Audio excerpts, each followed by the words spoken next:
Bien, merci beaucoup de votre patience et de votre attention. Je suis très honorée. Je voudrais dire que je suis disponible pour répondre aux questions. Je suis disponible pour partager mon expérience, pour aider ceux qui ont besoin d'aide, dans la mesure de mes possibilités, évidemment.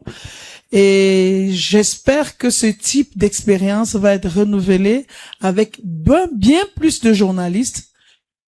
Il y a trop de divisions dans la maison journaliste au Cameroun. Il est temps qu'on commence à réfléchir à comment revenir ensemble sur les canons du métier, qu'on se retrouve sur le métier, qu'on se rassemble sur le métier.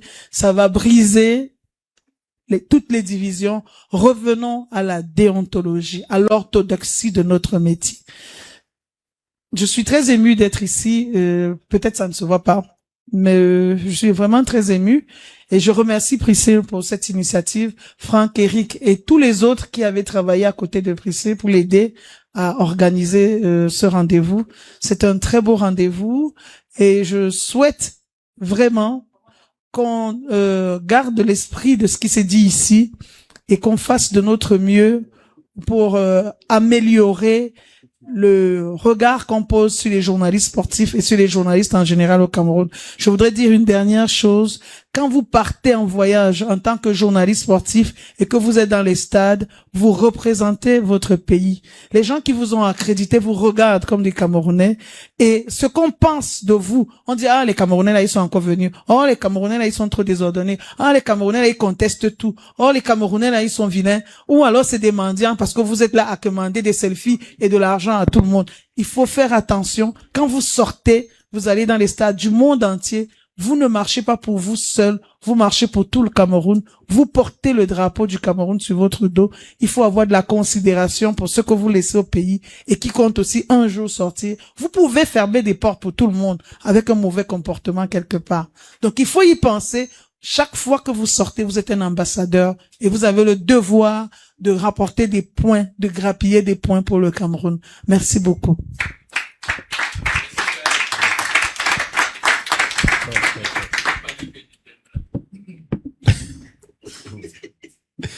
Merci infiniment à Gaël Moudjodedi, journaliste de sport, on l'a dit, commentatrice de match pour la CAF, mais également bien sûr pour la CRTV, où elle est désormais chef du service des sports pour CRTV Littoral. Merci à Ibrahim Atanou Diallo, notre frère et confrère guinéen, journaliste d'abord, ça il a précisé, et média officiel à la Confédération africaine du football. On va également l'écouter une dernière fois, un dernier mot avant d'avoir le mot de fin de Priscille Messéné.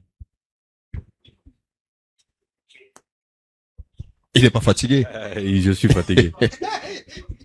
je suis fatigué. Il est fatigué, mais il peut dire un mot de... Ouais, c'est ça. Okay. Non, je dois dire que c'était une excellente initiative.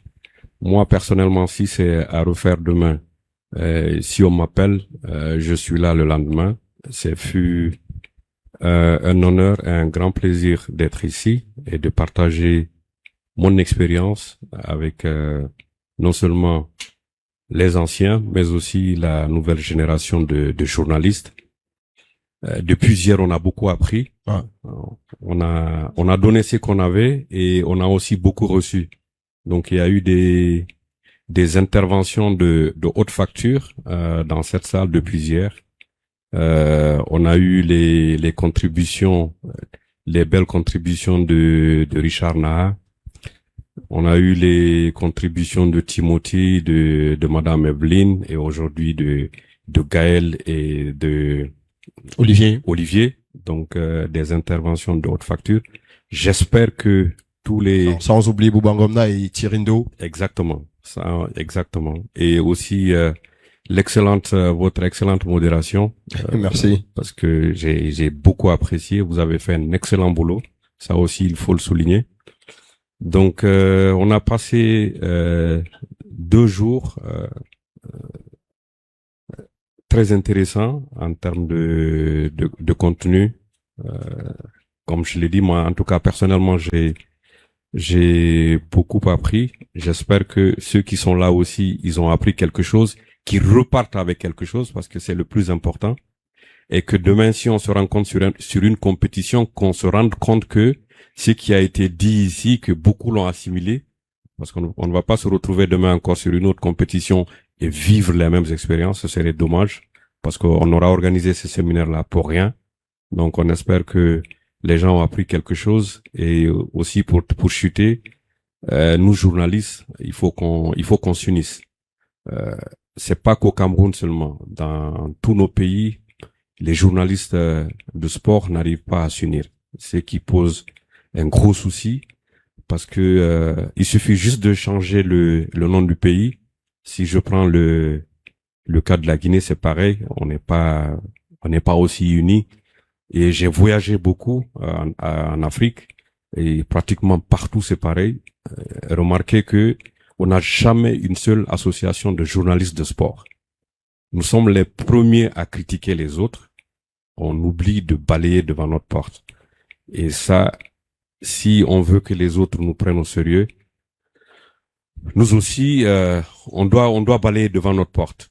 C'est extrêmement important parce que, encore une fois, si on est fort, si on est unis, on est plus fort. Donc, merci à l'initiatrice de ce séminaire, Madame Priscille, pour l'invitation. En tout cas, moi, j'étais très heureux d'être ici. Et encore une fois, merci à tous. Merci pour votre attention.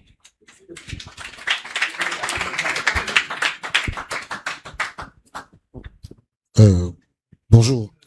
Excusez-moi de me lever parce que je pouvais pas parler tant ainsi.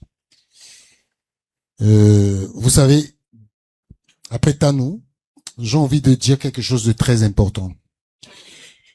Moi, je suis avant tout un Camerounais. Oui, si tu veux, parce que justement, j'en viens. Non, il parlait du caméraman en face de toi. Ah, d'accord. Justement, parce que vous savez, je suis un habitué parce que sur les réseaux sociaux aujourd'hui, apparemment, je suis la star, mais je vais dire un truc de très important à tous nos frères camerounais. Moi, je sais une seule chose, c'est que je sais d'où je viens. Je connais les combats que j'ai menés, je connais où j'habite et que dans notre pays, qu'on se permette d'offenser les gens qui sont ici. Moi, je vais vous dire la vérité. Le grand frère Bouba tout à l'heure a dit que les gens l'ont appelé pour lui demander de ne pas participer à ce séminaire. Mais j'aimerais demander à tous ceux qui sont ici, est-ce que quand le grand frère Bouba a parlé, il a parlé de lui. Il a donné son savoir. Il a fait un échange d'expérience. Gaëlle, qui est là, a fait pareil. Elle n'a donné l'impression à personne qu'elle venait imposer sa science. Elle a dit ce qui est et elle a donné son échange, elle a donné son expérience. Pareil pour Tanou. Et moi, je suis venu ici pour donner mon expérience. Parce que beaucoup de gens parlent de moi, mais ils ne le savent pas. Moi, j'ai commencé le journalisme en 2004. J'ai travaillé à Suite FM. Il y a Aimé Moukoko qui était là dans la salle tout à l'heure. Je sais pas où il est parti. Aimé Moukoko fait partie de ma génération. Et moi, j'ai formé Marc Chouamo. Je le dis devant l'assistance. Marc Chouamo, que vous connaissez, il est passé entre mes mains. Moi, je l'ai fait recruter à Suite FM, pas Suite FM, à RSI. Et beaucoup disent que j'ai été DJ à RSI. Je n'ai jamais été DJ à RSI. Je n'ai jamais travaillé à RSI. J'ai toujours été un collaborateur à RSI. Parce que quand j'étais à RSI, voilà, Ndemba qui est là. Ndemba est venu à RSI, il est venu me trouver. J'ai presque participé à son recrutement parce que le jour où on recrutait Ndemba à RSI, Martin m'a posé la question, comment tu sens ce jeune homme? Je dis, c'est un monsieur qui est vraiment motivé. Donc, ceux qui disent que ils disent que je ne suis pas journaliste, c'est pas très grave. Mais vous savez, je vis dans un pays où pour avoir la carte de presse, si vous ne justifiez pas des revenus en tant que journaliste, on ne vous donne pas la carte de presse. Non, c'est important pour les participants. C'est important pour les participants, monsieur. S'il vous plaît. Monsieur, c'est important pour les participants. S'il vous plaît, on va permettre à Richard de chuter. C'est important pour les participants. S'il vous plaît. Je vous le dis pourquoi. Parce que il faut savoir mes frères, que on a parlé, Gaël a dit qu'il faut voyager. Je vous dis, le métier de journaliste, ce n'est pas un métier facile, c'est un métier facile pour personne. Et on ne vous fait pas de cadeaux. Olivier Pron qui a parlé tout à l'heure, je le vois souvent dans les tribunes du parc. Et nous, quand nous sommes dans les tribunes du parc, nous sommes au trop 4 noirs. Et je vous dis, les gars, ils ne sont même peut-être pas contents de nous voir là. Donc, vous savez, protégeons-nous tous. Parce que vous ne savez pas quelles sont les difficultés et qu'est-ce que les gens traversent. Je suis un passionné du journalisme. Moi, j'ai commencé le journalisme à l'école. J'ai fait le lycée des Kounou. Et tous ceux qui, je parle parce que je sais que je suis en direct. J'ai fait le lycée des Kounou et j'écrivais des articles pour les joueurs de chaque classe. Et je vais vous raconter une anecdote. Un jour, un gars de terminale voulait me taper parce que j'ai dit que c'est un gros mouilleur. J'ai écrit ça sur le pavillon de l'école. Voilà. Donc, c'est pour vous dire que moi, j'ai voulu faire cette précision parce que beaucoup de gens bavardent et ils bavardent beaucoup. Donc, le jour où Priscille m'a parlé de ce séminaire, je lui ai dit, ma chère, j'ai mes 2 semaines de vacances, je les prends pour vous. Donc, les gars, travaillez et travaillez. Le reste, tout ce qu'on dit sur vous n'est pas important. C'est ce que vous donnez. Voilà. Merci et merci infiniment, Richard. Travaillez pour vous et seul votre travail parlera pour vous. Je pense que c'est ce qu'on devra retenir de l'intervention aujourd'hui de Richard. Je m'en voudrais et je prendrai cela sur moi, madame la promotrice et chers membres du comité d'organisation de partis ici sans aborder ce sujet. Nous sommes des journalistes sportifs du Cameroun. Et comme tu nous le disais hier, et Gaël l'a précisé tout à l'heure dans son mot de fin, lorsque nous sortons de ce pays et que nous travaillons, on ne nous regarde pas selon qu'on est Franck-Éric Ndifo, selon qu'on est Priscille Messéné, selon qu'on est Charles Douglas Ndimba, ou selon qu'on est Alain Denis Ikoul. On nous regarde parce qu'on est journaliste camerounais. On nous regarde parce qu'on est camerounais. Donc, l'attitude qu'on devrait adopter, donc quand on dit à l'étranger, on devrait déjà l'adopter ici, avant d'en sortir. C'est avoir une attitude professionnelle qui demain vendra le Cameroun. À côté de cela, le séminaire qui a été organisé aujourd'hui par Priscille Messéné n'est pas un séminaire contre quelqu'un. C'est un séminaire où des aînés sont venus partager leurs expériences avec d'autres aînés, mais avec beaucoup plus les plus jeunes que nous sommes. À aucun moment, on n'a fait cela contre quelqu'un. Jamais Priscille Messéné ou le comité d'organisation n'a interdit à un journaliste, quel qu'il soit, de participer à ce séminaire. Jamais nous n'avons mis à l'écart l'association des journalistes sportifs du Cameroun, qu'est la JSC. Les portes ont été ouvertes. Lorsque le lien d'accréditation a été mis en ligne, c'était pour tout le monde. Seule la JSC a décidé de ne pas se rallier à ce séminaire, qui, à côté d'être un séminaire, est d'abord une école. On ne cesse pas d'apprendre. Aujourd'hui, nous avons beaucoup appris. Une association ne saurait interdire à un journaliste de se faire former. Aujourd'hui, nous nous sommes fait former Pendant 2 jours, nous avons reçu des formations. Interdit à un journaliste de venir à un séminaire se faire former. Je parle sous le contrôle du grand frère Bouba. C'est interdit à un enfant d'aller à l'école. Et ça ne se fait pas. Quand nous mettons nos enfants au monde, parmi nos obligations, nous avons l'obligation de les scolariser, de les envoyer à l'école, de leur offrir de la santé.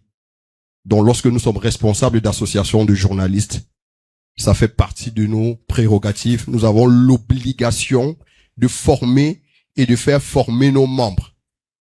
Et un séminaire de formation est un bénéfice pour tout le monde. Merci. On va, s'il vous plaît. Non, Soulé, s'il te plaît.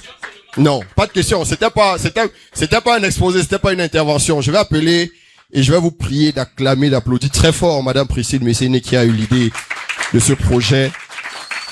Merci de nous retrouver.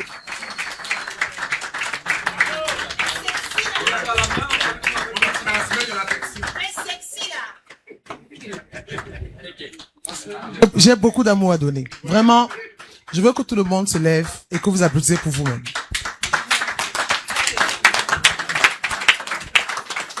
C'est pas assez, c'est pas assez, c'est pas assez. C'est pas assez. Il faut qu'on monte encore, c'est pas assez.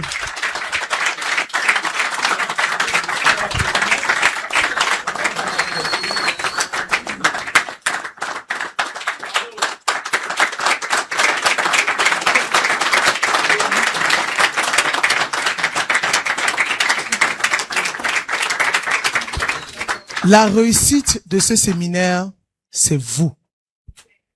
C'est pas nous. C'est vous. C'est pas nous. Parce que la vérité, c'est que si on a passé près de 7 jours, je peux le dire depuis lundi, je compte le nombre d'heures par nuit, c'est grâce à vous. Si j'étais quelqu'un de très émotif, je serais en train de pleurer.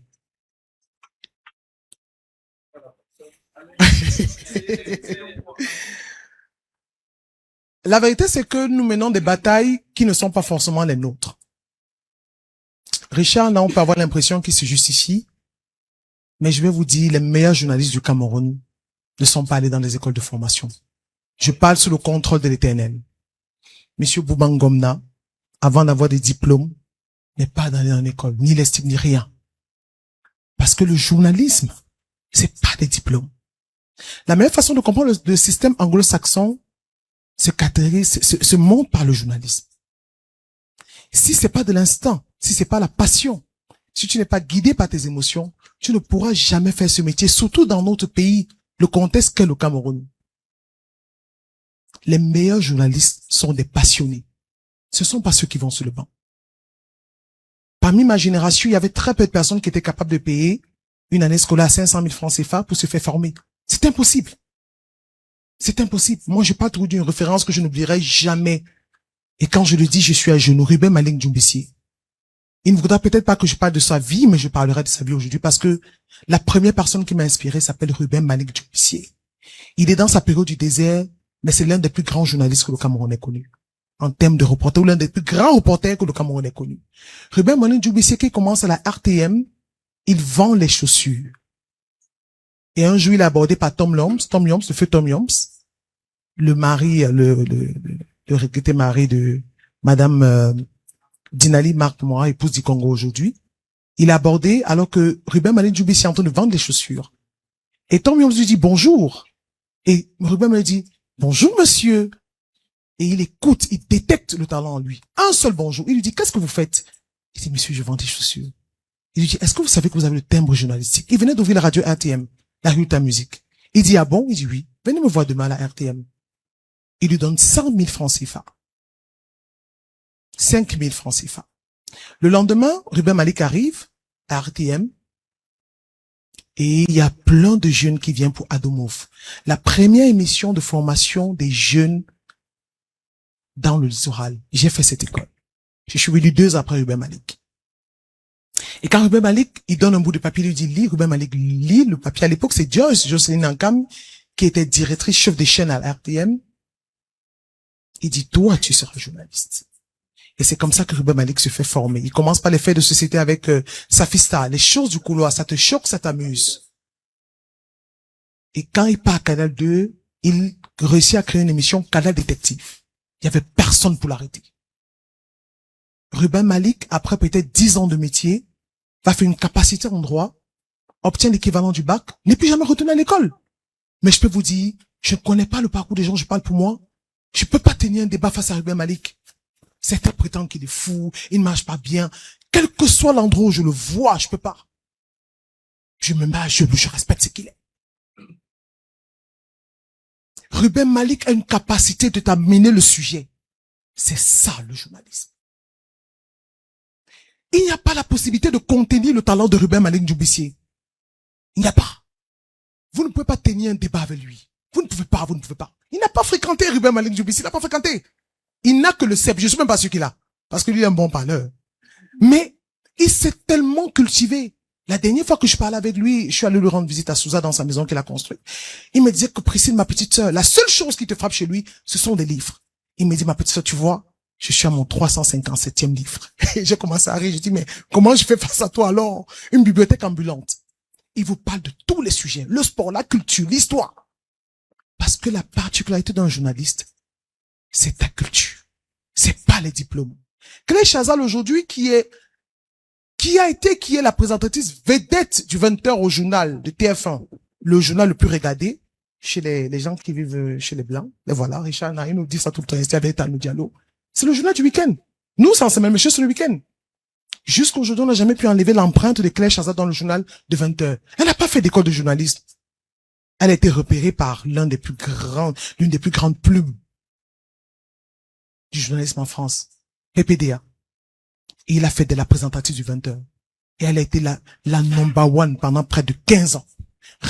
Interview éloquente. Personne n'a pu la déstabiliser. Moi, je parle de mon histoire. J'ai été à l'école en première quand j'ai rencontré le journaliste. J'étais témoin de Jéhovah, donc je parlais tout le temps devant les gens. Quand je fais la radio pour la première fois, je tombe amoureux de la radio. Je devais être un enfant perdu, normalement. Parce que j'ai dit à ma mère, si je ne fais pas le journalisme, je ne ferai rien dans ma vie. Je suis presque un enfant qui a raté de voix. Un enfant perdu. Ma mère, oui, tu comprends mieux. Et ma mère fait des réunions de famille pour dire que non, elle est en train de perdre sa fille parce qu'elle voulait que je fasse pétrochimie. J'étais très bonne en mathématiques. Mais je ne sais pas ce qui s'est passé quand je suis arrivé dans une radio pour faire la première émission à la radio, Nostalgie, les enfants d'abord. C'est une émission de l'après-midi et mon professeur de géographie avait dit, non, prenez pendant Priscille, ma jeune fille là, parce qu'elle parle très bien. Donc je peux aussi parce qu'on m'a envoyé. Et quand je dis bonjour, quelque chose se déclenche en moi à la radio.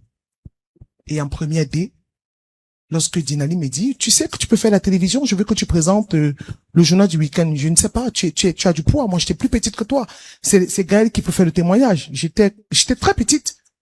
Et j'ai dit que non, je ne vais pas plus à l'école, j'arrête. C'est pas pour dire qu'il faut pas aller à l'école, hein. Non, je vous parle de ma vie. Je vous parle des grands journalistes. Et c'est comme ça que je commence la radio, la télévision. Et un jour, en conférence de presse, en conférence de rédaction, on sort un mot, je comprends pas. Je me rends compte que j'ai des lacunes. Et c'est le moment où je rencontre Ruben Malik. Il me dit, Perika, c'est comme ça qu'on s'appelle, ma petite sœur, tu sais que j'ai pas le CEP. Et je crois que c'est la première fois que je pleure instinctivement. J'ai dit, quoi, Malik? Il me dit non. Mais je lis tous les jours. Première des choses, il faut que tu lises. Et cette année-là, Dinali me mettait sur le plateau de télévision pour commenter les matchs de la CAN avec Sam Séverin Ango, chef du Dexport à Canal 2. Il n'y avait pas son 2. Je devais faire le plateau avec lui. Malik me dit, chaque fois que tu vas lire un article sur Internet, c'est 10 mots que tu retires. Je n'aimais pas lire, j'aimais regarder les films. Chaque fois que j'avais un vocabulaire vraiment pauvre, hein. J'avais un vocabulaire, je n'avais rien pour devenir poète là en face de vous. Donc je ne suis personne. Je n'ai pas de leçon à donner. Je dis parce qu'on a toujours tendance à juger les autres. J'ai commencé à lire tout ce que je voyais. Camfoot, à l'époque, Camfoot, c'était le site qui, je lisais Camfoot tout le temps. Je lisais l'équipe, tous les articles. Et le jour où nous avons lancé les plateaux de la CAN pour la Coupe d'Afrique des Nations Angola 2010, le premier article de le jour, c'était sur Priscille Messéné. Et c'est après 4 ans, donc en 2016, que je fais une capacité en droit à l'UJET, aujourd'hui UJET, et je finis par faire une licence en droit des affaires. Rien à voir avec le journalisme. Le métier que nous pratiquons, que nous faisons tous les jours, c'est pas l'école. Les gens vont vous dire, tu es qui, tu es quoi? vont brandir des diplômes. C'est pas ça le journalisme. C'est le terrain. Si vous n'allez pas sur le terrain, si vous n'êtes pas rempli d'humilité, vous n'irez nulle part. Richard là, tu es Didier. Et alors? Un Didier qui réussit à interviewer des patrons, des présidents de fédérations. Dans son carnet d'adresse, il a au moins 15 présidents de fédérations en Afrique. Un Didier parmi des journalistes qui se disent, vous avez des diplômes, il faut l'acclamer, il faut l'applaudir.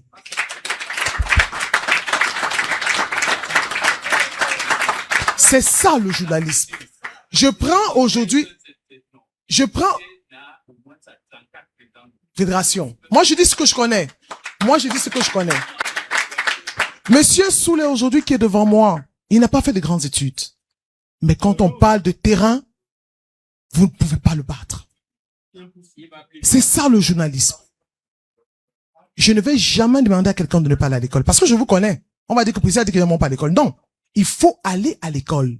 C'est important, il faut avoir la base.